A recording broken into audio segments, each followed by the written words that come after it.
Hello, everybody.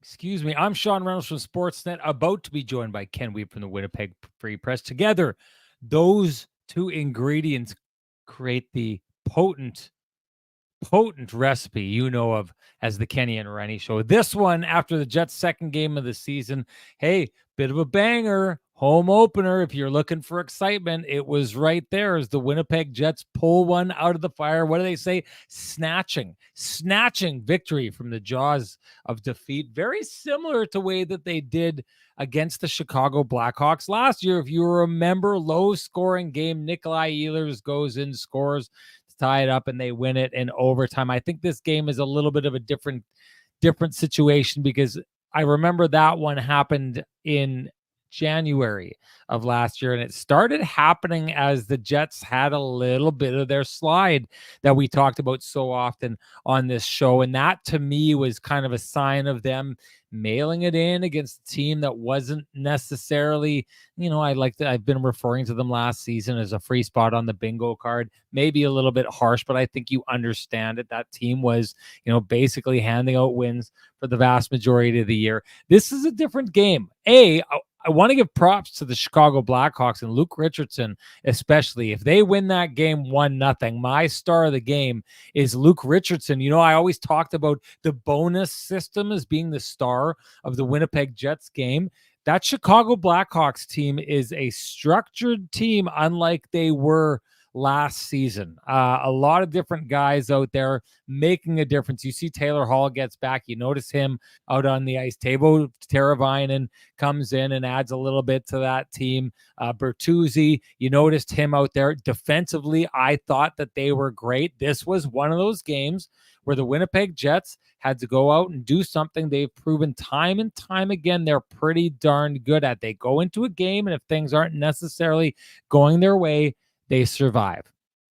And they survive, and they stay in the game. A lot of that has to do with Connor Hellebuyck, who has started this season. My goodness, people. Vezina, is it too early to start beating the Vezina drum or ringing the Vezina gong? 2 games to start the season, a shutout, 1 goal allowed. Every moment they needed him. This game is probably not within reach if it's not for Connor Hellebuyck. While I do think the Jets had a little bit more of the push and a little bit more of the structure, I do think for the most part, I don't know, maybe I need to think of this statement before I put it out there, but Kyle Connor rings one off the bar. Gabe Vilardi rings one off the bar. But it felt to me like the more dangerous chances were on the side of the Chicago Blackhawks. Nonetheless, the Jets outshoot them, I think, by 10 points by the end of the game. But Connor Hellebuyck is there to get it done. But we just see Mark Scheifele go absolutely God mode in this game. To me, this starts well before. Well, I'm maybe not crazy before, but they send out that line. $1:30 left, okay? 6 players. Their job is to go out and try and put that puck in the back of the net. And it starts out with Mark Scheifele winning a face-off draw. And he doesn't just win it, he wins it softly between his legs, and it's sitting there for a player to skate into. It's not just winning a draw, it's a pass. It's a pass to start a dynamic fast play to put your opponents on their feet or on their heels right off the bat. Now, it doesn't work out. It ends up in Neil Pionk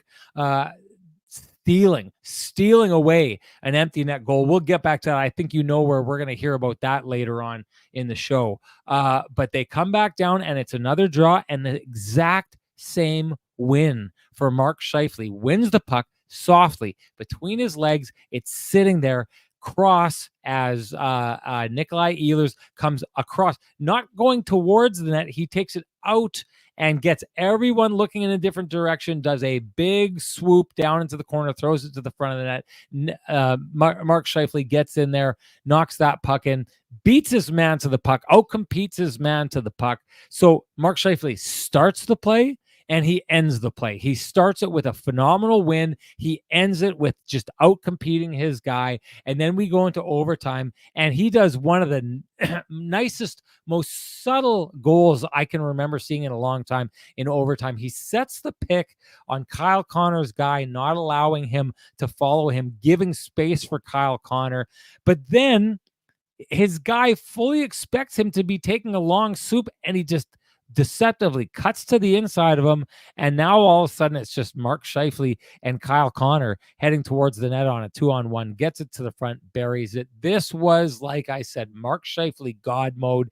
It was great. He was the most skilled guy in that game, a game that that included the likes of Connor Bedard.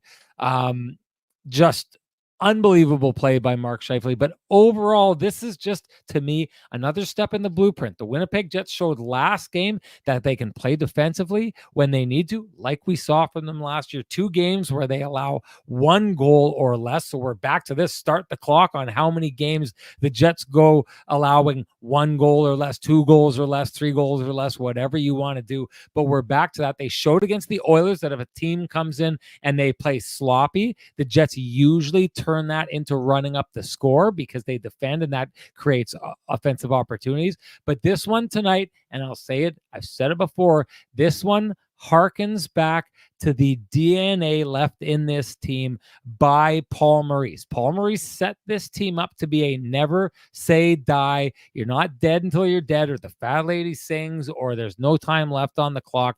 The Winnipeg Jets are a team that have proven time and time again for years now, we're talking 6-7 years, that they do not quit until the final buzzer. Tonight's another example of that. Great win for the Winnipeg Jets. Loud building when they scored to tie it, loud building when they scored to win it. People got their money's worth going to the Winnipeg Jets home opener. That's my take on the whole thing. Time to bring in the man with the best music in the business for his take on the whole thing. Here comes Kenny, everybody.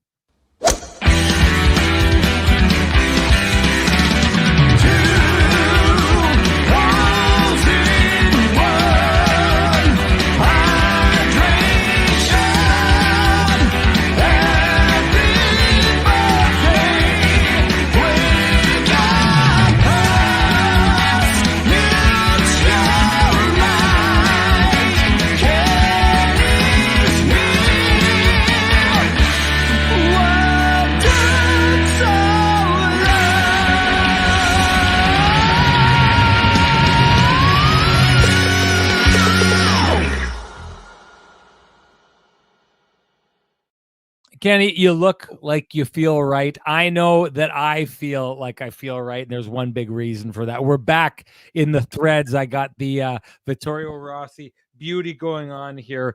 Absolutely gorgeous. I love this. Hey, it's the old classic black tie with the blue jacket and the white shirt. These are the kind of things that you want to go and be that guy who looks classic. You want to look nouveau. You want to look a little bit out there. They got it all at Vittorio Rossi. And I know some guys who know exactly how to get you the results you're looking for. That's, of course, Frankie and the boys. So you know what to do. Head on down to Corden Avenue, walk into Vittorio Rossi, loudly proclaim Kenny and Renny sent you. Ask for Frankie and the boys, and they will do you up right. Ken, I'm going to do it right off the bat here. The Jets get the Pristine Roofing wake-up call right off the bat here. Game 2 of the season, as Mark Scheifele just absolutely comes alive. He got the Pristine Roofing wake-up call. Of course, that means it's time to give North End Rick, even if it's a Friday night, he never stops working.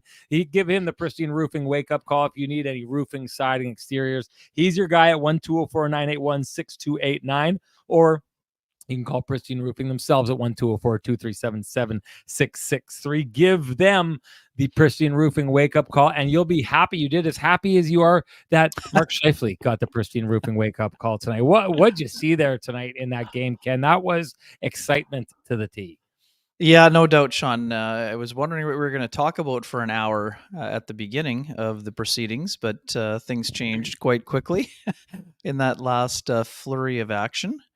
No doubt, Scheifele doing an incredible job to A, get the game to overtime, and B, putting it away, as you were talking about in the opening. This just wasn't a late push from Scheifele, though. I thought he was dangerous, throughout the contest. He had a really couple of nice redirections. Gabriel Velarde also, I think, had a redirection at one point there. Scheifele, I thought he had it going pretty well in the third period. Kyle Conrad, some good jump. I thought that line, was snapping it around and were dangerous, but definitely Scheifele took it to another level in the latter stages of the game. Obviously, Nikolai Ehlers with a nice play as well, Sean, on the game tire with that low shot on the far pad. I mean, that's a smart play. That's by design. And Scheifele, great effort, right? I mean, we've seen him bury a lot of shots, like the redirection on the game winner. But I love the way he got to the front of the net, and he was quick to say that no, he didn't see the 5-hole open. He was, desperation station, reaching out on the backhand, just trying to jam it home, and that's exactly what he did. But I really thought that Scheifele was just absolutely fantastic in the game. Took his game to another level, Sean. 2 goals, 21 minutes and 33 seconds of ice time, 6 shots on goal, 9 shot attempts, and a ho-hum 13-4 in the face-off circle for a 76 percentile effort there. So I thought that line did a nice job. I thought that the Lowry line once again was involved in the game. We'll get into the juggling in the third period that was momentary and just for 2 shifts, but we'll get into that in a little bit here. But yeah, I mean, that best player stepping up at critical times. Obviously, Scheifele right there, and subtle play by Neil Pionk. We'll dig into that a little deeper, as you mentioned. And also, too, I mean, the Hellebuck save on Nick Foligno, I understand that some people are bothered by the notion of timely saves, Sean, because some people think the value of a goal at any time is the same.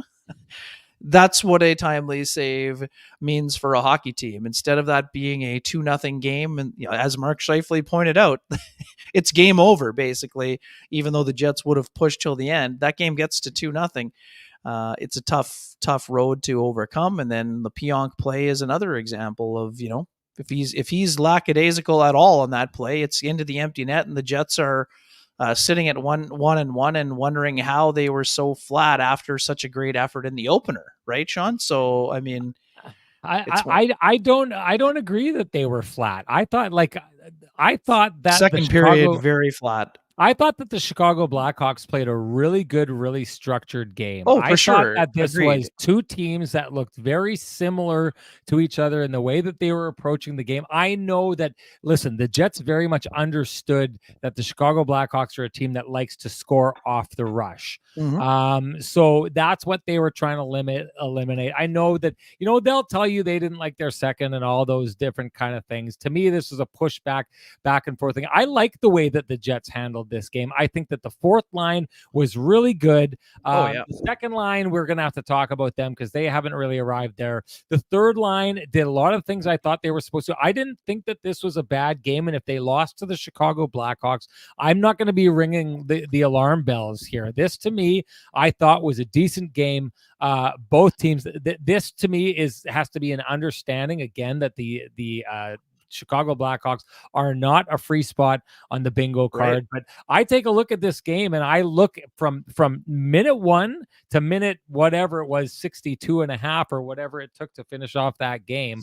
I like the Jets game throughout the entirety of I would not have been coming on here and ripping the Jets had they lost 1-0. I thought it was a good one and they kept it within reach. You're not going to win every game. And sometimes, even if it's an opponent like the Chicago Blackhawks, who I think are going to be much improved, but are going to miss the playoffs still this year, it's the NHL, and it's one of these nights. Last year when they played that team, they were playing in the AHL and with Connor Bedard. This year, that's an NHL club that's really kind of understands how to play its system. I like this game from the beginning to the end by the Winnipeg Jets. Sure, there's things they got to get going, but I'm not going to sit back and say, oh, well, the Winnipeg Jets didn't have their fastball tonight, because we're trying to establish that what the Jets are is the 6-0 team against the Edmonton Oilers. That's not what I'm going to do here. The other thing I just want to say before we do move on, I am okay with the idea of timely saves as long as someone's someone's not bringing that trash out to me and saying, hey, they won 11-10, but he made that save at the right time. When people start stretching that and using it there,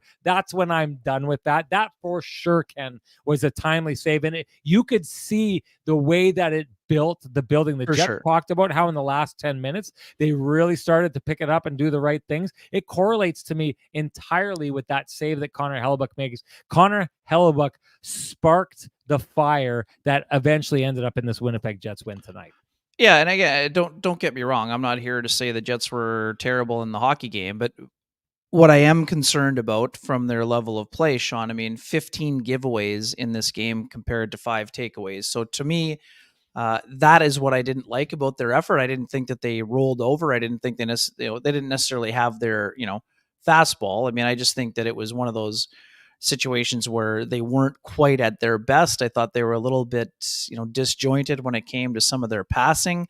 I didn't think they were skating quite as well in that middle period. And quite frankly, Sean, I thought their first 7 or 8 minutes were actually quite steady. And oddly enough, when the Jets went on the power play, when Pat Maroon clipped Dylan Samberg in the face with his stick, that's when the Jets kind of started to flatten out a bit for me. The power play wasn't very effective, obviously.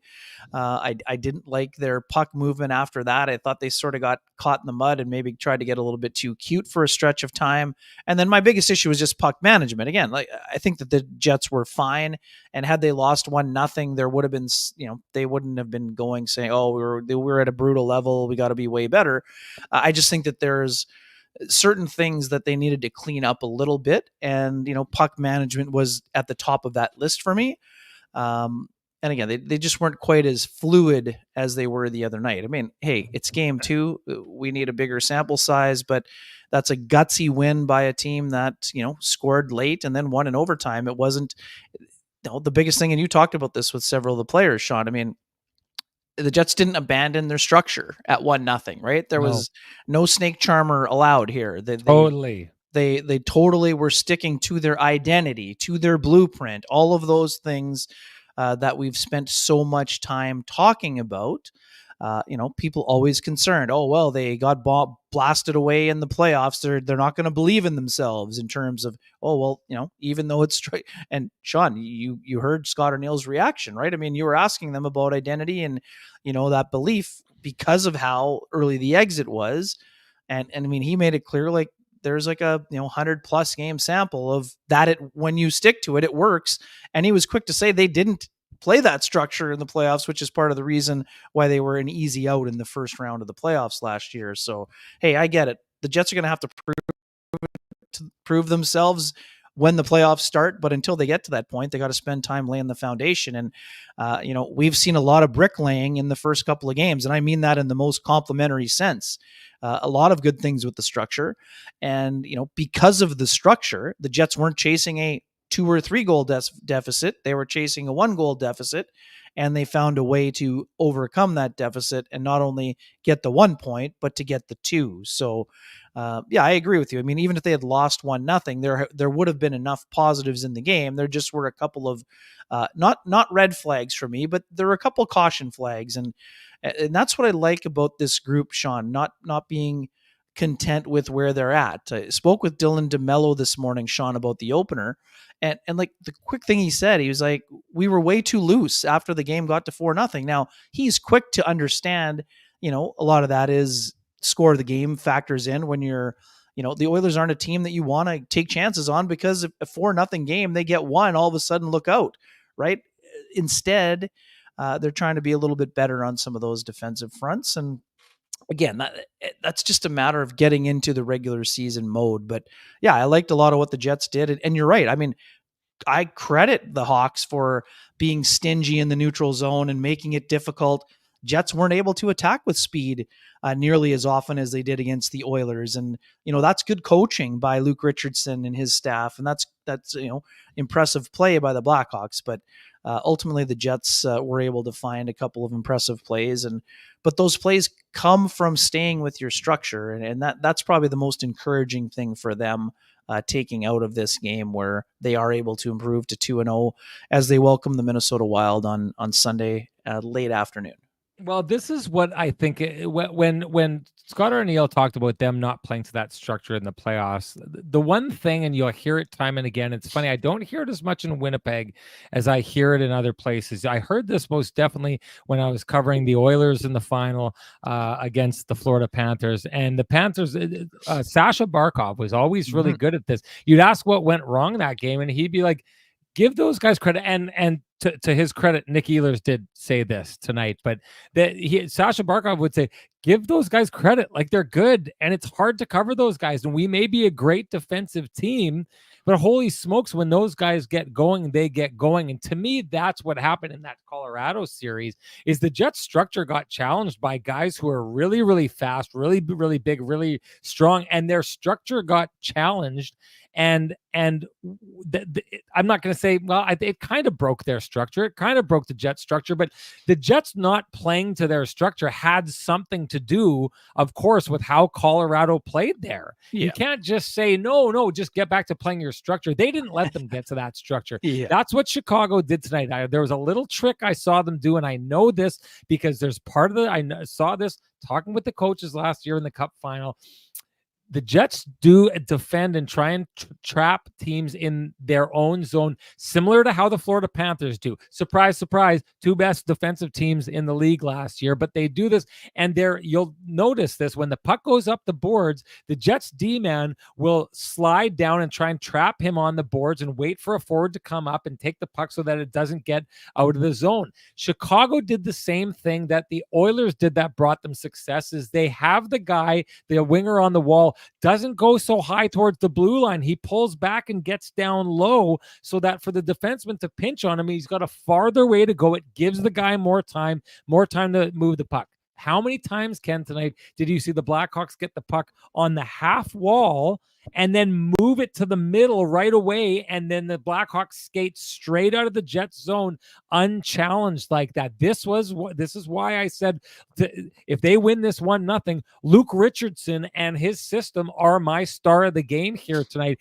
because he came in with a great game plan that adjusted to what the Winnipeg Jets do well. So what I love about the Jets is the Chicago Blackhawks tonight, we're not going to let them play the kind of game they like to play, where they bottle a team up and they just roll on them and roll on them and roll on them and make them make mistakes. The Jets had to understand in that game, the way it was playing, they weren't going to get to do that. So they had to make the most of the opportunities that they had, and they had to stay in their structure and not blow it defensively in the process. I thought that's what they did. I thought that's why they were victorious tonight. And I thought that was a reason they should be really proud of walking away with the win against a team that I like. Give Chicago all their due here on this night. Just before we move on, Ken, you want to give Sweet Lou a big shout out in his brand new sign. Oh yeah, on no doubt. Kenny and Renny show. People are on their game. Last one before I put that up. Oh, hang on. Look at this, buddy. Look at this one. This is a beauty. Troy Stevens. There you go. Rennie's hair. He's the only guy I trust with it. Couple of early beauties up there that you love to. Oh, where we go. Here we go. You probably should have let me do it. There it is. Well, no, you put the old one up, did you not? I did not. Oh, good job. Anyway, I got rid of the old one. Well done. If you have realty needs you'd like to have met, you should contact Sweet Lou Ferlin at Royal LePage Dynamic Realty, 204-791-9971, or at the office, 204-989-5000. His email is lou@louferlin.ca. That's LOU@LOUFURLAN.ca. Lou Ferlin, excellent realtor, excellent human being, and excellent supporter of the community, including this podcast. I lied. I don't know why I just lied, but I didn't get rid of it. I thought I did, and I did think I put the old. You did. One That's there. what I you said. Know what? So because it's YouTube, people can go back and check. So I'm coming clean right now before I get inundated with messages from all these people trying to hold me accountable. Unlike you, I don't call you out unless you actually deserve it. Unlike you do to me. Unlike what you do to me. Oh my goodness, poor Ken. Poor Ken gets called out when he doesn't deserve it. Listen, I don't know. Buddy. If you guys are looking for someone incredible to cry crocodile tears here on this night, don't take it from the guy with 4 holes in one. He doesn't have any reason to cry for the next little while. Okay, let's get into the second line and what's going on there, Sure. because they're looking a little bit discombobulated. And what it reminded me of, Ken, and this is one of these things where it's like, it's game two. What I like about the fact that it's game two is I think the Winnipeg Jets have given us back-to-back games where they showed us their identity that they established last year. I think that's a good sign for them carrying over. So, but there's 80 games left to go. There's time for that structure to fall apart, time for them to lose their way. You never know what's going to happen down the stretch here. We always remember a couple seasons ago when the Jets missed the playoffs, they had their hottest start in franchise history, right? Things could go wrong, but the second line and how it was going tonight reminded me of that ever-present feeling last year that, yeah, the Jets are good, but they're going to have to do something about that second line. Now, I don't want to ring the alarm bells early, but right now the second line just does not seem to be working. Yeah, it's interesting. And I mean, we're always looking for little signs, maybe they're going to get something going. Maybe there'll be something that happened on the rush and, there's a golden chance right here. But again, we mentioned in game one, there was only one shot attempt by Nikolai Ehlers out of all three players. Today, Nemestikov had one, Sean. Ehlers had 3 shots, 4 attempts, but we know at least one of those was at 6-on-5. And Cole Perfetti, a little bit more involved offensively today, 2 shots on goal, 4 attempts. So, I can understand Nikolai Ehlers dismissing the question to a degree. But he also made it pretty clear that they're trying to find their way. He thought they had taken a step from Wednesday night's game in Edmonton, but again, he wasn't also suggesting that they had been really good in the game. Crystal Morgan asked, did Perfetti get benched? I wouldn't call it a benching, but he definitely got skipped for Morgan Barron when the line juggling happened. So again, I know that a lot of people are, again, I'm not saying Crystal, but a lot of people were wondering about usage going into the year. Oh, it's just like Rick Bowness, Scott O'Neill sitting him down when the game is on the line and they're protecting a lead. That's not what I saw today. What I saw is that Scott O'Neill was looking for someone to get to the net to get a greasy goal. Not to say Perfetti won't go to the net, but Morgan Barron goes to the net a little bit more than Cole Perfetti does at this stage of his career because of body type. So I think that was maybe more of the reason why he got that one pull when he went up on that line there. So again, concerned? No, but I have not seen that. That's the line to me. I mean, Sean, these are the facts. That line has been the least effective out of the Jets' 4 lines in each of their first 2 games. We're not saying that they can't ever get it together. And yeah, Cole Perfetti has played with Nikolai Ehlers in the past and had success. Same goes for Vladislav Nemesnikov. Those guys have generated offense together before. And we've said this a ton, Sean. Because of the East-West game that Ehlers plays, even with his blazing speed, Vladislav Nemestikov thinks the game along the lines of Ehlers rather than some of the straight line players that other people would love to see him playing with instead. So unlike fourth line Maniac, I wouldn't say no chemistry. I just don't think that they've shown much chemistry this season. They have shown some chemistry in the past. So they've got to get it together a little bit more. There's no doubt about that. They need to be dangerous. They need to be contributing. And Sean, they can't. We've been having the debate or the discussion about Lowry's line actually being the second line. But this is the thing. The Jets are reliant on Ehlers and Perfetti, Sean, to be primary point producers, not complementary guys. They have to be primary point producers. And to this point, and again, Ehlers involved in both games offensively, but one was at 6-on-5, one was on a power play. So his 5-on-5 play has not been at that level that we're used to seeing, given his play driving capabilities. But again, this is not a blame on any of the 3. Just right now, I don't see a lot of cohesion when they're on together. And I actually like this. This, Sean, again, we're not trying to get into the hot tub time machine every single day, but I actually quite like Scott. I know some people don't, but I like Arneal putting Ehlers with the worker bees, putting him with Appleton and Lowry. This is reminiscent of when Patrick Laine went out with Brandon Tanev and Adam Lowry for the first game in Finland that popped the ketchup bottle that Teemu Selanne was talking about when Laine got the hat trick against the Florida Panthers in the Global Series opener. You get yourself out with a couple worker bees, you get back to, straight line game using your assets, and then he makes that play that leads to the Mark Scheifele game tying goal. I like that idea. Now, do I want to see it all the time? No. When the Jets are trying to get going, I like that idea. And again, it isn't that Scott O'Neill is pulling these things out of nowhere. Yes, he wanted to try to generate some offense, but there was a method to his madness. And again, I understand that a lot of people want, if they're looking for offense, well, put Ehlers up on Mark Scheifele's line. Well, the most dangerous line for the Jets offensively was Scheifele's line again today. So, and I understand that people have been ripping on the Scheifele line for not being good defensively and giving up more than they get.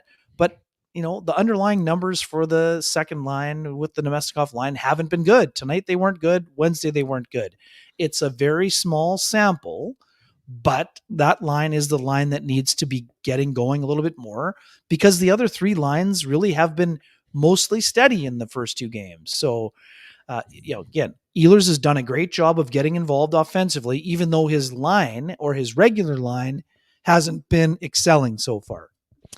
You keep bringing up the hot tub time machine. We should just tell the audience it's probably been about 5 times in the last 3 weeks. I've gone out in the backyard and seen Kenny in my hot tub at like 3:00 in the morning, trying to go back in time when his hair looked very similar to what Renny's did about 3 weeks ago, folks. So, but that's what happens when you get an Arctic Spas hot tub from Dustin and the boys and the crew down at Arctic Spas. You just find random people sometimes in the backyard because they can't stay away. And I get it. I love my Arctic Spas. Dustin's the guy to go talk to. It's got the Spa Boy system. Set it and forget it. Even a guy like me who's not very good with these kind of things, it's no problem for me to run it.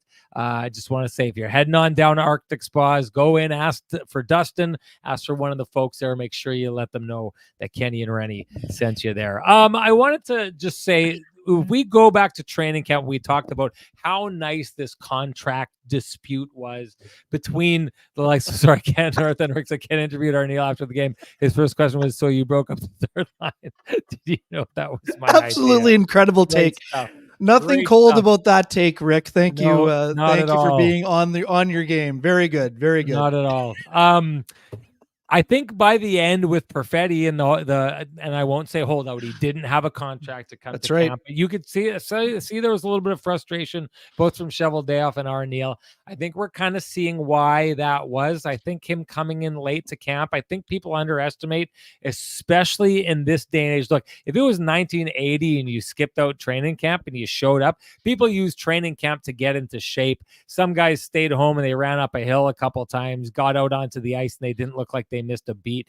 In this day and age, the way that players prepare, losing out on that preparation kind of counts. What I'm seeing from Cole Perfetti right now is a guy who's just not sharp on the top of his game. I've said this in the past. He's got a tendency to want to play that outside game, right? Not quite the snake charmer game, but he wants to slice and dice you from afar. But if you remember, Ken, we started talking about it last year when he took off, he started diving and going to the front of the net.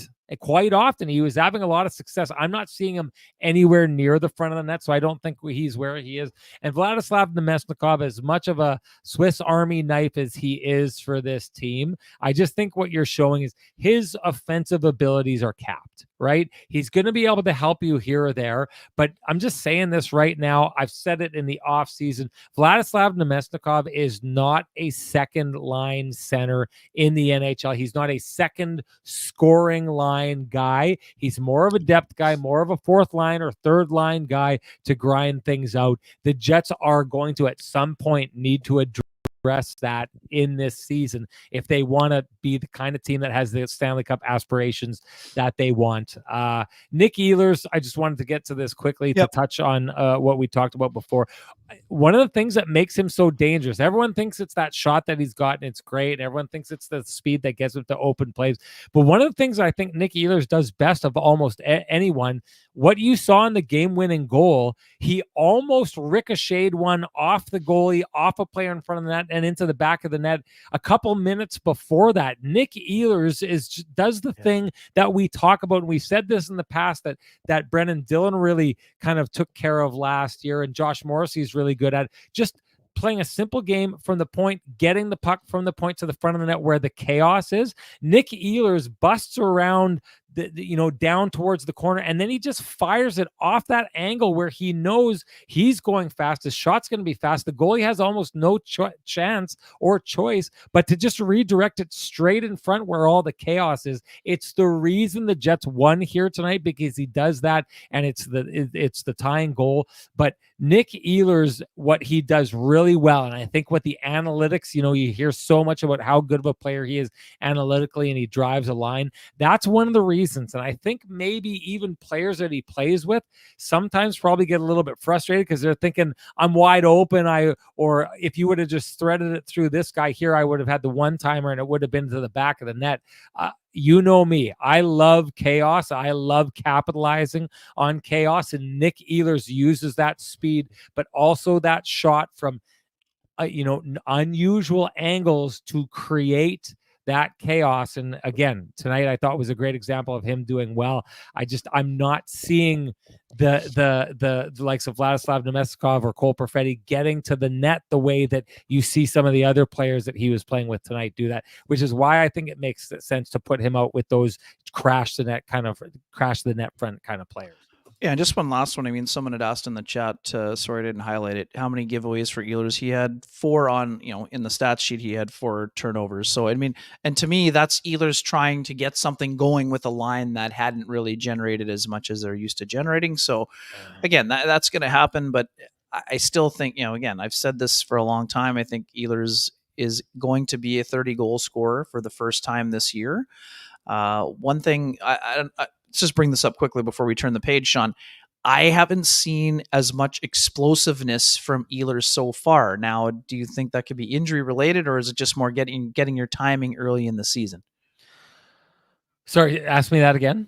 Ehlers, have you seen as much? I haven't seen as much explosiveness from you or from him. From him, would it be something that he's just getting his legs going, or is it more something maybe just the timing hasn't been there with the line as a whole? Well, like we were talking about, so what Ken and I just constantly have these conversations, and one of the things that we were talking about was I don't think that Foligno is a good fit on the line with Teuvo Teravainen and Connor Bedard. I thought just far too often tonight he got the puck and would flip it into the corner and turn over possession. And with a guy like Bedard, you just don't want to give up possession. It's one of the things I think that makes when they're on their offensive game, Scheifele's line so dangerous, because they just continue possession and wait for the other team to make a mistake.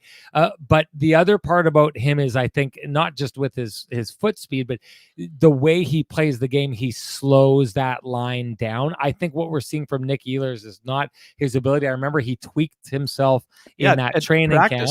When they clicked skates with Mark Scheifele, yeah. And that's what Phyllis is saying. I think it's a little bit less that, and I think it's a little bit more when you aren't clicking with and showing that chemistry with your line mates. It's hard to be, you have to be free to be a fast player who's always going fast. Otherwise, you're just very speedily skating away from everything that's happening, right? You have to be fast to a spot knowing guys are going to get it there. And I just don't think that's it right now. So what I see from him, I'm not worried about him. I don't think he's slowed down physically. I think he's slowed down right now because that line isn't clicking and they're not finding a way to capitalize on that speed of his. Just wanted to make a quick comment here. You brought it up before. Yeah, if there's one thing I'm mad about this Winnipeg Jets team, one thing that I'm mad about, Ken, is that I don't get to talk about snake charmer offense anymore. They have literally rooted it out. It is basically gone. Even last season when they weren't playing on top of their game, they didn't resort to snake charmer. That's dead. It's over. I've got a box of t-shirts out of the garage that I was ready to sell with the snake charmer on top. There was going to be Renny sitting there, but with the flute doing the snake charmer. And I don't get to do it anymore because the Jets have snuffed that out. And I will say this honestly, if I think about the early days of K&R and how much we talked about snake charmer. And to be honest, just like how much that style of play irritated me, because you'd win some games doing it, and you just knew that as soon as the game was on the line, it wasn't going to work anymore. And that to me is one of the things that happened with the Jets over and over and over again. I gotta say this. It was I like that I coined the term. I like that it resonated with our audience because you could kind of see it fitting what they did there. I like that our audience got to be able to watch the games and point out that snake charmer offense was happening. We don't get to talk about it anymore, Ken. That is like a dead term. Like, I wish I knew some old. Well, we're not going to let we're not going to let it die here. We're not going to let it die, but we're not going to talk about it a lot. That's for sure. You can come out to my beer league hockey games. You will see many examples of it if that's what you want to see, folks. Third line, it was brought up. Ken, what do you take away from their night on this night? Mason Appleton is starting to look again like that super dangerous scoring threat that he was at the beginning of last season. Had a couple shots there, but even that in tight play between he and Nino Niederreiter when they're behind the net, and he just gives them that little 2-foot pass, and he goes out and tries to do the long wraparound. I thought he was going to score. Phenomenal job by the Hawks goaltender to not get scored on there. But these are just plays that third line is giving them opportunity after opportunity after opportunity. I thought they did a good job defensively tonight too against Bedard's unit. Yeah, I mean, again, there's going to be chances allowed when you're facing Bedard, but I agree. I thought that line was excellent. I thought that quite honestly, I thought that Soderblom left pad save was a really good candidate for a keg save of the game until a little bit later in the third period when Hellebuck flashed the leather, and we'll get into that in a minute. But I agree. I thought that Mason Appleton, once again, great legs in the game. He had 19 shifts for 1402, 5 shots on goal, 7 shot attempts. He had a hit and a block shot. And I like the way he's attacking the net. And stick tap here to our friend Scott Billick, who spoke with Mason earlier today. And one thing that some folks forget, remember that crazy play, Sean, when Mason's hand and stick got caught in the door at the penalty box. It took him a while for the wrist, and Scott has written about this, so you can check that out, obviously.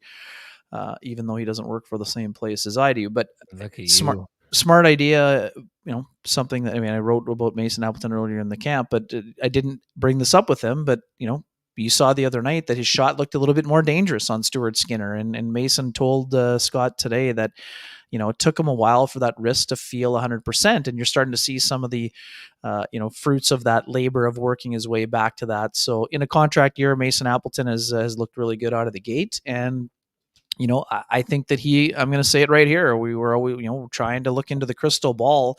I think he eclipses the 14 he had last year, and that's going to serve him very well when he looks at his next contract. And, Mason talked openly with me about it earlier that he'd like to stick around with Winnipeg, but he also understands it's a business and they'll see how things go. But, he's a guy that, he gets to the spots and he generates chances. So if he can, produce at that type of a rate while still providing that, defensive awareness and his ability to kill penalties. These are valuable players, and we know that the kind of the middle class is sort of getting squeezed in a lot of ways with the cap going up probably to, 90, 92.5 or whatever it's going to be. Appleton's going to be a guy that, we saw what happened, Sean, when Brandon Tanev went to free agency. He got himself a 6-year deal. Right. At $3 million.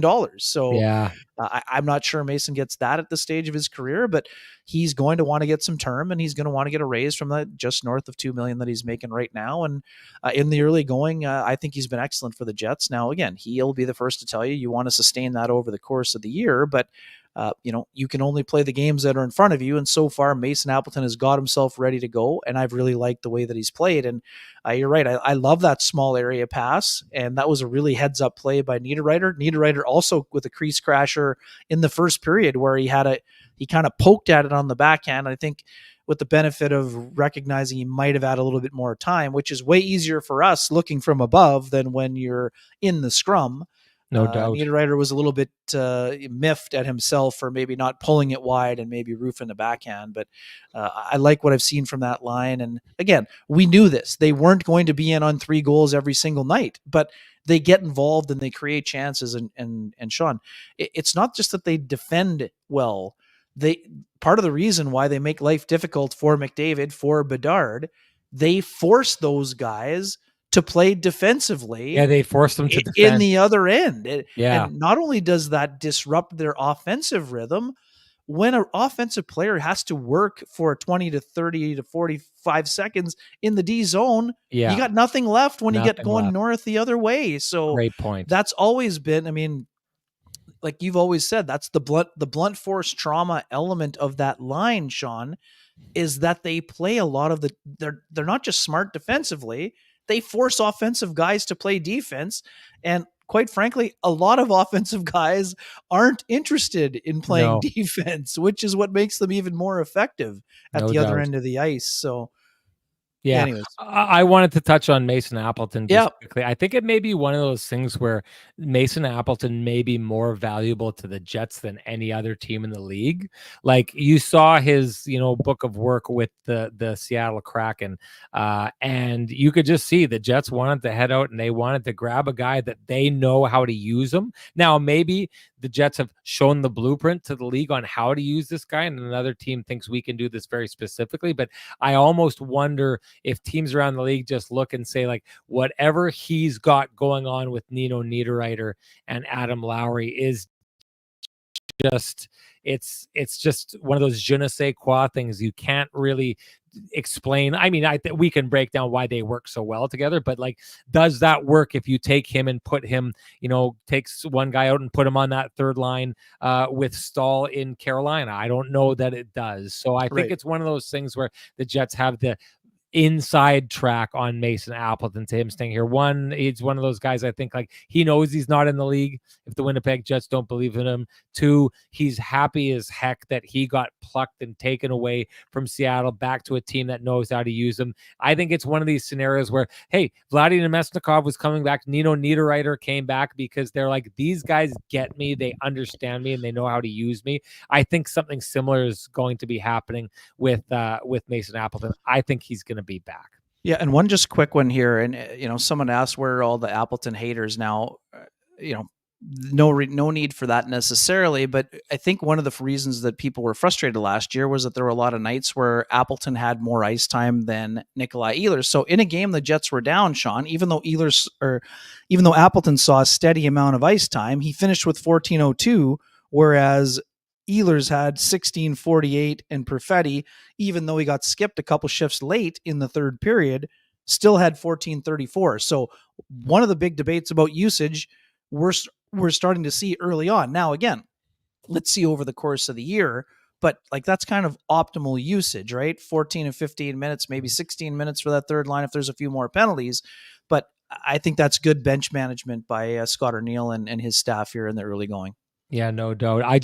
You mentioned Scott Arniel. One of the things people need to realize with Scott Arniel being back, Ken, has been, I remember being a young man just out of school and reading Ken's stuff in the paper. I was like, I don't know why they hired this guy, but I'm going to keep reading his stuff to see what it is they see in this guy. Just jokes. Ken stood out to me right off the bat and stood out to a lot of people like Scott Arniel. And I just want everyone to know that Ken, has a good relationship with Scott Arniel. I can't confirm this. I think they hung out quite a bit in the summertime. I think Ken leaned on him with everything he had, tried to leverage his relationship with Scott Arniel to try to get him to break up the third line because Ken so desperately wants to be right on this one. And you got to say, hand it to Arnie. Arnie did not listen to his old pal, the guy who's been covering him for years. He fought that temptation, kept that third line together. And I got to say, that's really paid off for the Winnipeg Jets, and it's going to continue to. And hey, if you're looking to pay off high interest credit cards or debt, we suggest you go talk to our friends at Cambrian Credit Union about their payoff loan. They can show you how taking out a loan to pay off your debt actually gets you debt-free faster, and you can save thousands of dollars. Go to cambrian.mb.ca to book an appointment online, and I can tell you the folks at Cambrian Credit Union would never advocate for breaking up the Winnipeg Jets third line. That's how classy and with it they are. Ken, we should get rolling on this. This is going to be a pretty obvious one, but sure. Your Johnston group got you covered play of the game. This is one of those ones that I can tell you, Ken, I don't know about you, but I was getting message after message after message. This is one of the nights where the We've Got You Covered Johnston group play of the game is like lit up in flashing bulbs. It is so obvious on this night, but take it away, Kenny. Yeah, I mean, there were a couple candidates during the game, and Neil just got taken. Neil Pionk was involved in two of them, and I just want to mention quickly that the early candidate was his hip check on Connor Bedard, just an absolutely fantastic play. Where we always talk about Neil Pionk getting under the skin of Connor McDavid. Well, he got under the hip of Connor Bedard in the game, but his biggest play of the game came late in the last minute and a half, 2 minutes. He closed, I think it was Mikheyev. I'm not 100% sure who had the puck along the boards. I'm pretty sure it was Mikheyev, but someone else will correct me if I was wrong. It looked like Mikheyev had a clear path to an open net with the 6-on-5 situation, but he was before the red line. And Neil Pionk, recognizing that the player didn't want to ice the puck and potentially miss the open net, he attacked him. He went right at him and forced him into the boards, hit him, and disrupted the play to the degree that he didn't even get a shot attempt off, and that allowed the Jets to regroup. Eventually, they got the face-off that you talked about, Sean, right out of the gate, and then they tied the game. If Neil Pionk doesn't make that play, it's a 2-0 loss for the Winnipeg Jets, and there's an empty netter. And we're not talking about any late-game heroics. We're not talking about Mark Scheifele finding another level. We're talking about the Jets being 1-1 and welcoming the Minnesota Wild to town. So the Pionk play along the boards, even though this is one of those classics, Sean, and it's the reason why the Johnston group We've Got You Covered play of the game was, kind of unveiled originally for us. If you didn't see the game and you're just looking in the box score, you don't see the play. Yeah. Right? It's not there to be seen, but every single player on the Jets bench and every member of their organization saw exactly what happened and recognized the value of what happened, even though it's not something that goes as a goal or an assist or anything like that. So that's our easy selection, and I know you agree. Yeah, no doubt. And I just wanted to say this, you analytics folks out there, I don't know how you track this down. I think the Jets are one of the best teams in the league at this. When the opposition team gets the puck, gets it out of their own zone, has the puck in the neutral zone, and the Jets defense somehow finds a way to keep them from scoring into that empty net. The vast majority of times this happens in hockey. If you get out and you're free and it's it's minimally 1-on-1, that puck, it ends up in the back of the net almost, I would guess, over 90% of the time. I think that the Jets take goals like this away all the time, and I honestly think they have three defensemen, three of them, that are elite in the NHL at taking away time and space in vast, wide open net ice while still taking away the angle to the net so that the player doesn't have an opportunity to just shoot it into the empty net. I think that's Pionk, I think it's DeMello, and I think it's Josh Morrissey. They have all, I believe, won this Johnston Group Got You Covered award in the past, and no doubt Pionk deserves it here tonight. And hey, you run a small business in Canada, look to Canada's #1 employee benefits plan, Chambers Plan, to give you a competitive edge. Chambers Plan is the simple, stable, smart choice for over 30,000 businesses countrywide. Visit chamberplan.ca to learn more. And that was an extremely, extremely deserving got you covered play of the game for the Johnston group. Moving on to the keg save of the game, Ken. This one's probably pretty obvious too. Yeah, you bet. It's the Hellebuck flashing the leather a la Patrick Waugh on Nick Foligno. Really good save, of the timely variety in this situation. And yeah, I just thought it was a really smart, great play by Hellebuck. And as you mentioned, you saw a little bit of extra jump in the Jets step after that play happened. And it was just one of those classic. That's what Helly does, is how Scott Arniel described it at the podium afterward. And yeah, it's an easy choice. There were a couple candidates, as we mentioned, on both sides early on, but that's the clear-cut winner. And speaking of the keg, Sean, bit of a testimonial from one Connor Bedard this morning. Yeah. I shared with you via the text message, but had a chance to speak with Connor this morning briefly with Mark Lazarus and Darren Bombing. And, Laz asked him, what's it like? Is it still special to be back around Western Canada? And he said, yeah, I mean, went to the keg last night. He's still keeping tabs on the Regina Pats. His old coach, John Paddock, great Manitoban and, 1.0 head coach and GM of the Jets, was in town to watch the game. John being a great, great human being and someone who really influenced Connor on the way up. But, that's where Connor Bedard went for dinner, and he loved what he had on the menu, much like when you and I and our significant others were there on Saturday. So nice testimonial from one of the best players in the game.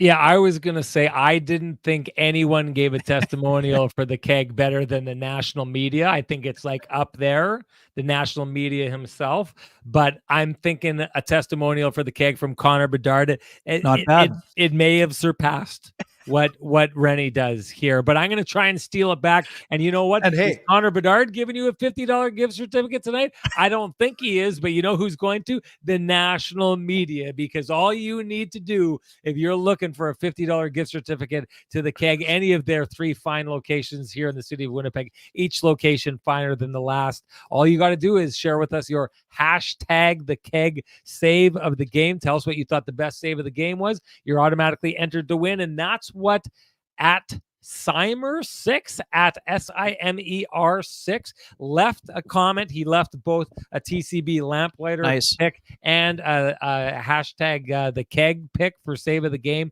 He left it in the comments of our last video, our first post-game show of the year. So Simer, you know what to do. Direct message me at SN Sean Reynolds. Give me your full name, give me an email address, and I will have the keg send you a $50 gift certificate usable at any of the fine keg locations here in the city of Winnipeg. All 3 locations, each location finer than the last. Congratulations at Simer6. And that brings us to the aforementioned Ken TCB lamplighter of the game. What do you got?